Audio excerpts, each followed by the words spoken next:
This is a blown C63 engine, and this is a working C63 engine, and this is a chassis. And today, we're gonna be getting that in there.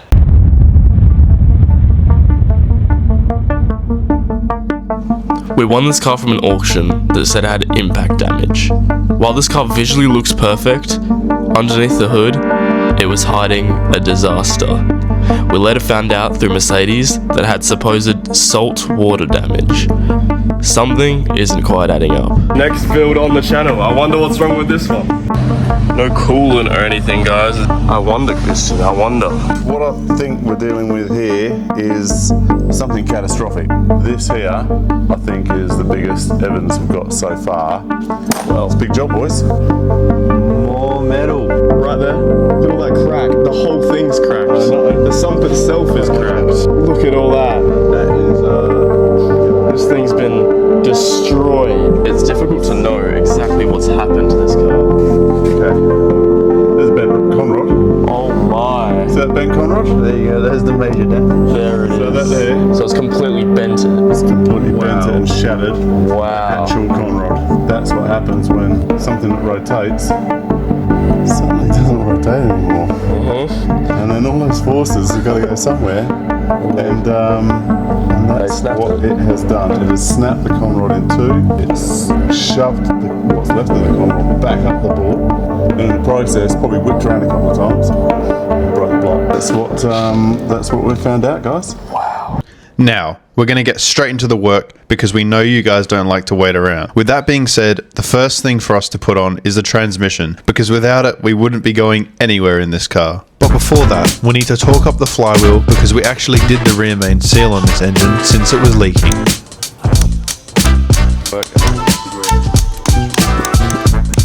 And with those tightened up, we can finally bolt the transmission onto the engine using our trusty forklift. Now you also may be asking how we got a trans, and we actually didn't need to. Although the original engine in this car was completely destroyed, the trans actually looked to be okay, so we've decided to put it back onto the engine. Bolt in. Bolt. Yeah.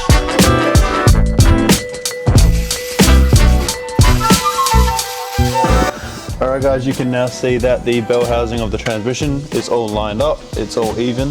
If it's not even, it means that it could be under stress.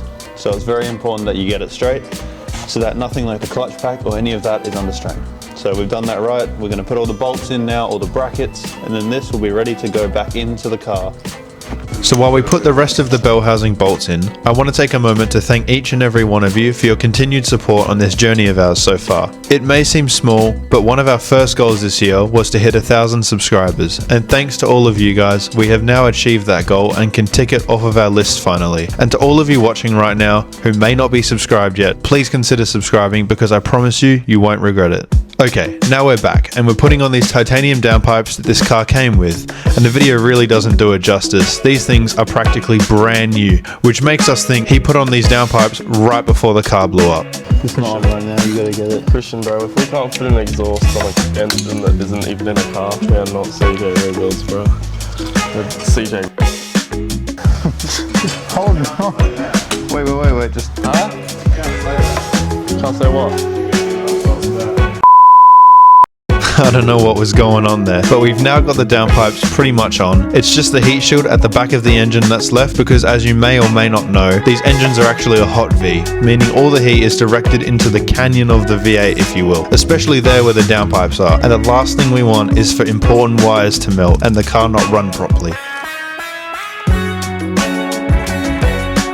And with all that buttoned up, it's time for the final piece, the clutch pack. Alright guys, we are now doing up the clutch pack, wet clutch bolts that the guys took off when they were doing some sort of investigation. We're now doing them up through this hole like you're supposed to. We're gonna turn the engine until we can see the holes, then put the bolts in. So yeah, it's a pretty simple process. You spin the engine until you see the hole, you put the bolt in that hole, torque it up, and it's good to go.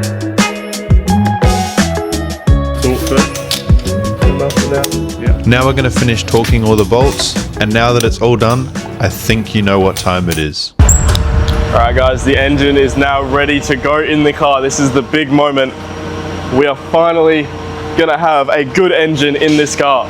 Yep, that's exactly right. It's time for the engine to go in. The first thing we're doing is using this piece of string to line up the bolt holes on the car with the ones on the subframe so we can lift the engine straight up instead of having to go back and forth, because there's a lot of fragile pieces on an engine and having it bang around in the engine bay is not such a good idea. Then, provided everything was done right, it should just be a case of lifting the engine up with our forklift and doing our first clearance check, just to make sure everything is out of the way and nothing gets trapped. And once we know that everything is clear, the engine should theoretically go straight up into the bay, but not without watching and checking the whole time, of course. Okay, now the engine is sitting right about where it should be, and we can now guide the transmission into the prop shaft and get the transmission held up on its mount. We can then move forward onto bolting the engine into the car.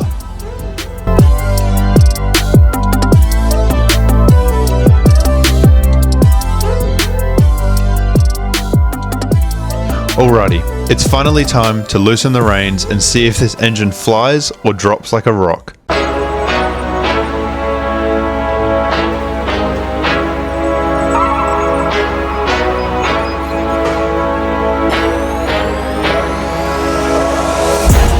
Oh my god, we've done it. Hold up.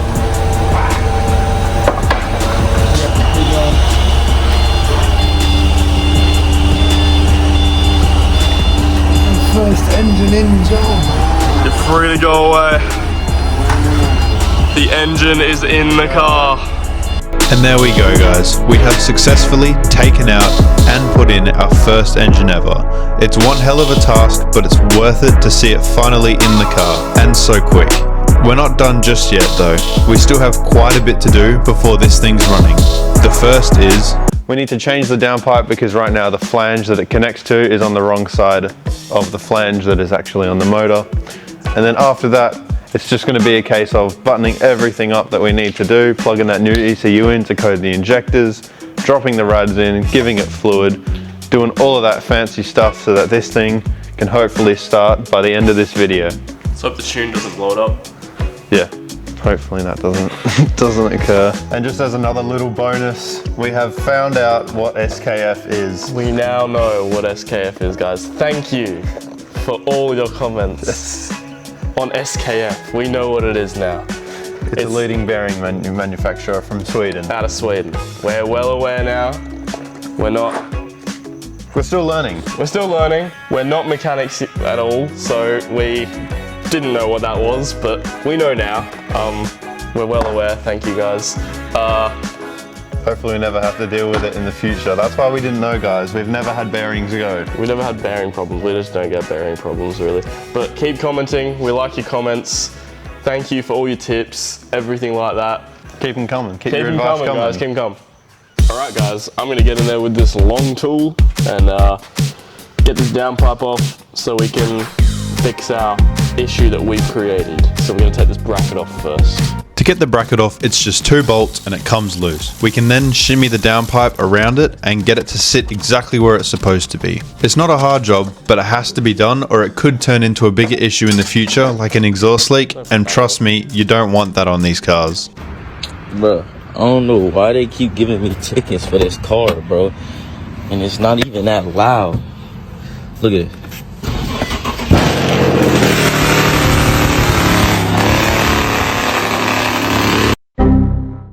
And while we're on the topic of exhausts, we also put the bottom half of the catless downpipes on, and to be honest with you, they aren't really the best quality. I think I've seen better welds on a school desk. Nevertheless though, we got them on.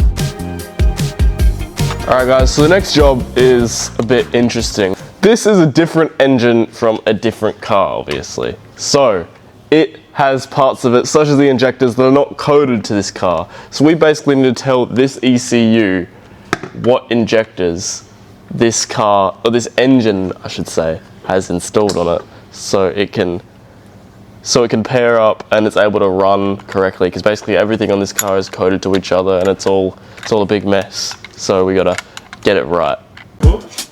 Time to put this ECU in.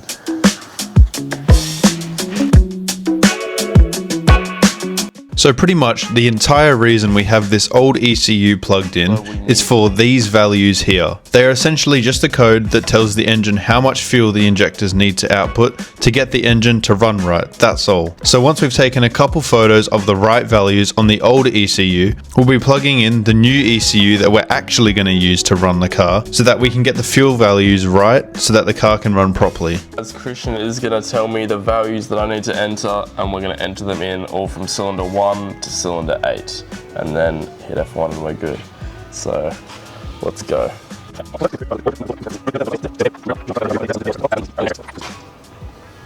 Alright guys, all done. That is now that part of the job done. The injectors are coded to the car, and the car can now actually start once everything else is on.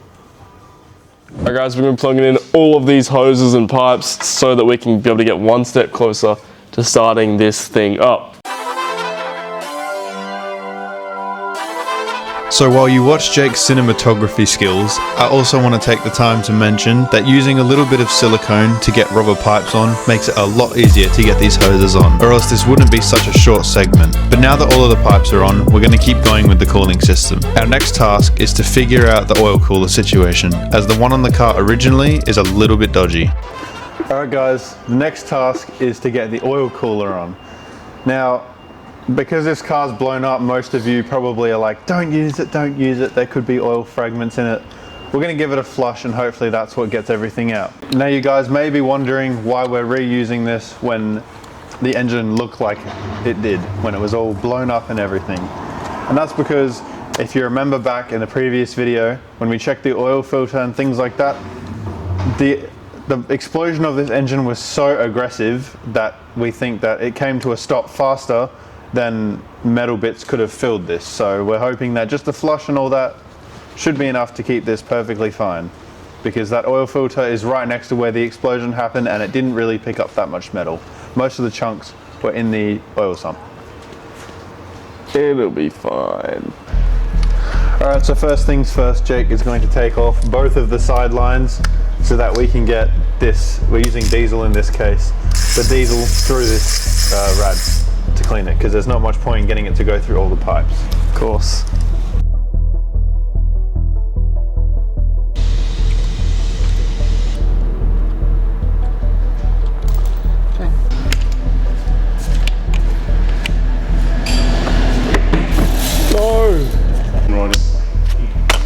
Alright guys, so we were hoping to use this oil cooler, and we're hoping that when the engine blew up, we were hoping that none of the fragments would be able to get to the oil cooler in time, but unfortunately they did.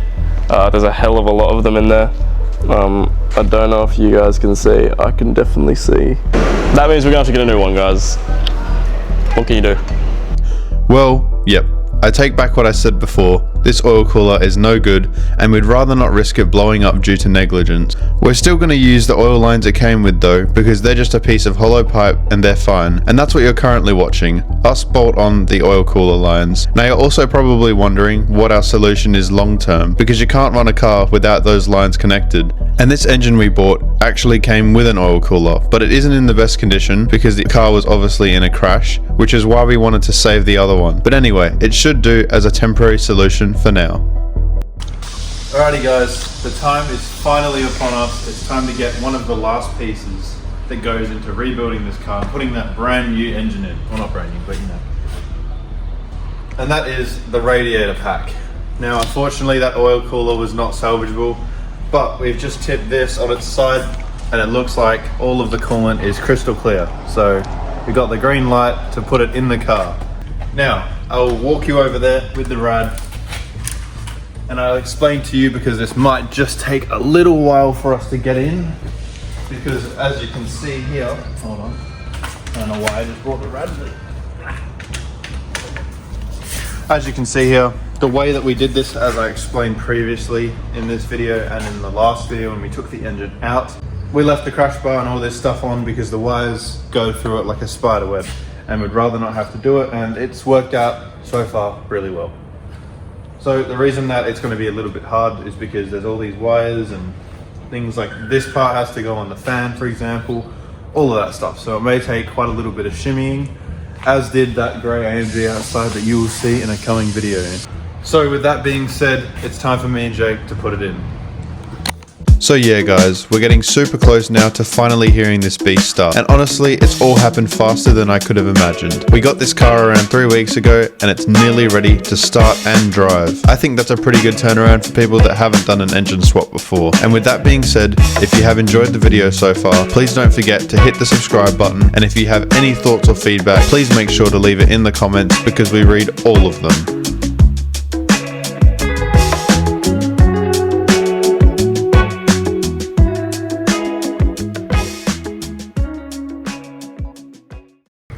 Alright guys, everything is slowly coming together. We got the rads in, we got all the hoses connected, we got this rad mount on. But yeah, there's not much left really to do before we can give this thing its first start up. And hopefully we've done everything right and it can sound good. We're here working late for you guys, so we're sacrificing a lot, so please like and sub.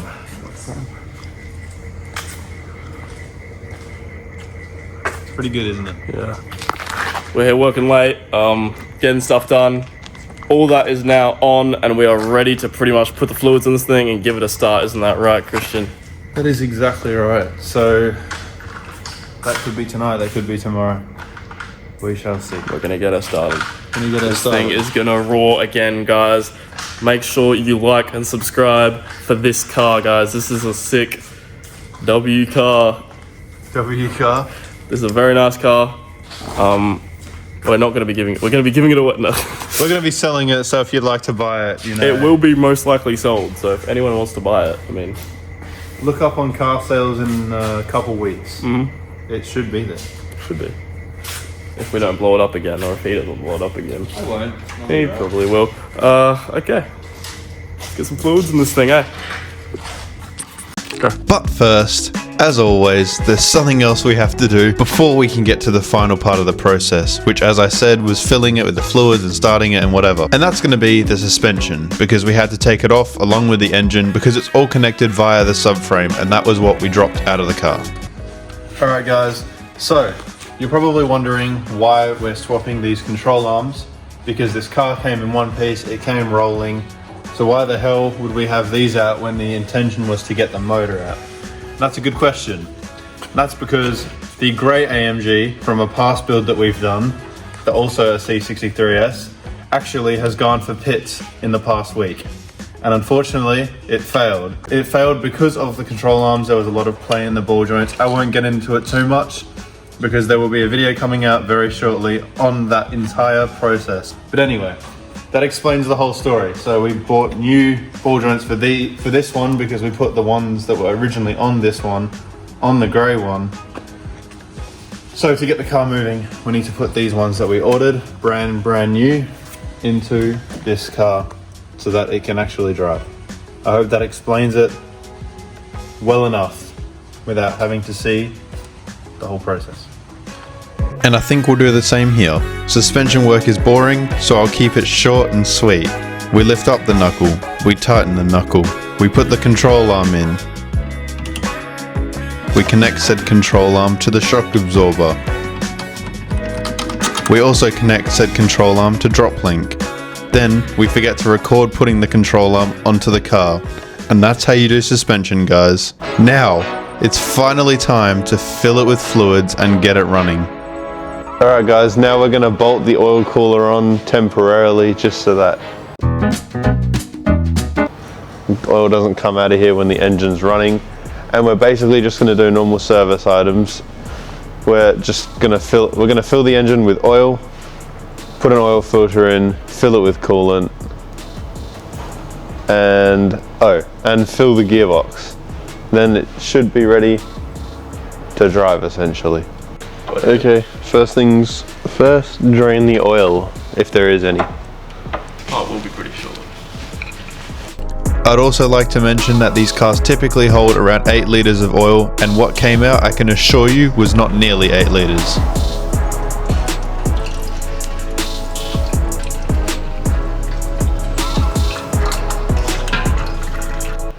Alright guys, we're going to go through the oil filter because as you just saw it didn't really look like the engine That engine has had its oil changed for ages. And this filter looks like a swamp. I need a light, please. Don't think there's anything in here.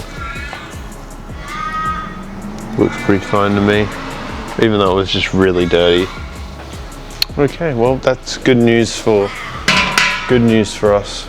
Very good news indeed. We're just going to button everything up underneath the car. First is the drain plug, followed by a new oil filter and O-rings, because that other one was horrid and definitely needed changing. The rules, Christian, don't lose any, you're blocking the camera.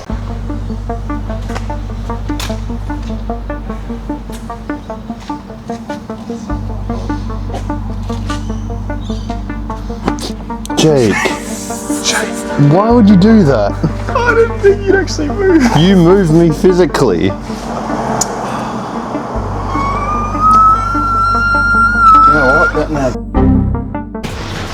Alright guys, we're now going to be doing what is called a vacuum coolant fill, which is basically when you use an air compressor to remove all the air in a system and replace that air with with coolant.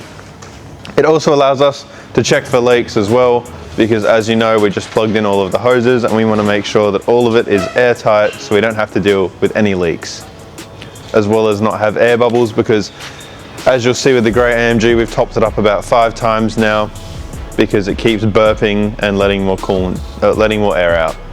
We want to not do that with this one. We want this one to be good the first time around. So here we go. Alright guys, we have now primed this system so that the coolant is pretty much ready to replace the air immediately. So we're going to turn on the compressor or get the air flowing so that it can create a vacuum. Pretty much the entire reason that you prime this system is because right now you can see that we've actually got coolant completely through the line, but when people don't prime the system, what's in the pipe? Air. So it'll be sucking air in first, and that's kind of pointless. There's no point in doing this if you're going to have air bubbles. But yeah, let's get to filling the system with coolant. Okay, so it's literally 5 straight minutes of this noise, so I'll save your ears the stress and we can get on to the final part before actually starting the car, the intakes. You'll also be able to see that the coolant tank is now full too.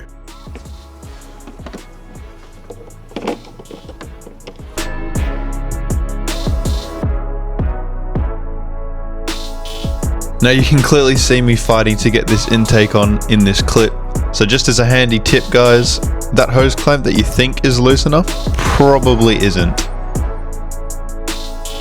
And finally, we are ready to start this thing, provided we did everything right of course. Alright guys, it is time to start this car, finally. This thing has been through a lot. It's blown up once. God knows what else has happened to it. Had some weird things in the boot. I don't know if you guys remember that. It's been through a lot. We've swapped the motor. We've filled it with fluids. We've fixed every issue we think this car has. A lot of hours of labour. A lot of hours of labour. And what are we about to do? We're about to see if every hour we spent on this car swapping the motor, all the money we put into it, if all of it was worth it. But yeah, the big moment has arrived. Time to start it. Alright, let's go. Start this car.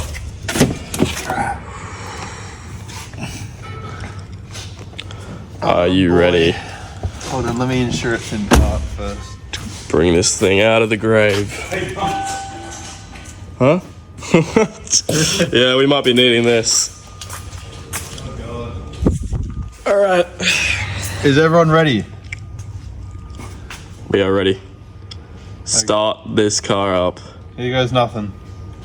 3, 2, 1.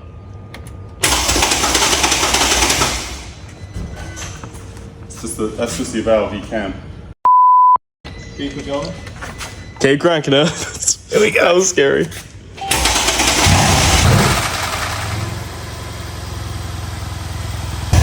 Those are some loud cams. Loud lifters. There we go.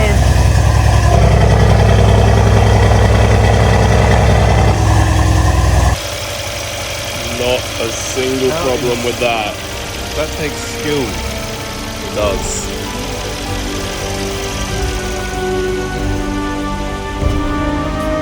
Push. Running great. Nothing even shot out of the back. No parts of the engine shot out. It's all good. Yeah, low key. And just as we thought we had got it all right, Oh my